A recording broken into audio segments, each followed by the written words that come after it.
I'm Reverend Dr. Ferdinand Nichols, and I'm here to express the deep concerns for myself and my multi-faith colleagues in Barbados regarding the content of the Cybercrime Bill 2024. My colleagues and I believe this will pose significant challenges to freedom of expression and religious liberty, especially for Christian ministers. This cybercrime bill introduces vague terms in Section 19 and 20, including humiliation, intimidation, anxiety, and substantial distress, and threatens the long tradition of the multi-faith community of freely sharing their faith, Muslims, Hindus, Rastafarians, and others alike. Christian themes such as the consequences of unrepentant sin or the concept of an eternal punishment in hell, among others, preached with the intent to bring in change for the better in someone's life. Some listeners, after hearing a sermon, may claim in their opinion that they experience substantial emotional distress or anxiety and may take that preacher to court. If the court upholds that complaint, the preacher may face a fine of $100,000 and or 10 years in prison. This could jeopardize the freedom of preachers to share their faith in places of worship or public spaces or through the media.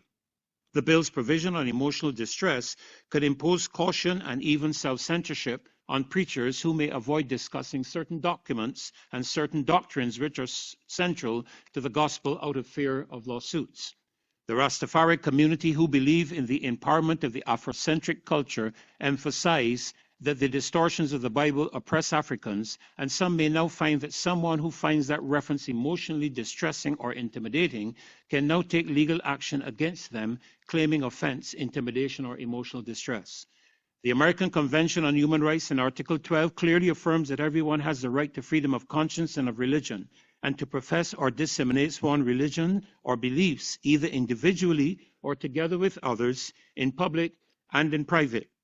Article 13 states that everyone has the right to freedom of thought and expression, either orally, in writing, in print, in the form of art, or through any other medium of one's choice. While legal accountability might be imposed to protect others' rights or national interests, freedom of thought of expression should remain free from prior censorship, and the right of expression may not be restricted by indirect methods or means, such as the abuse of government or private controls over newsprint, radio broadcast frequencies, or equipment used in the dissemination of information, or by any other means tending to impede the communication and circulation of ideas and opinions. Given the aforementioned facts, the Cybercrime Bill should address clear, objectively identifiable behaviors such as hate speech, threats against life, defamation, and extortion. These actions are clear-cut and can be measured with specific criteria. Thank you.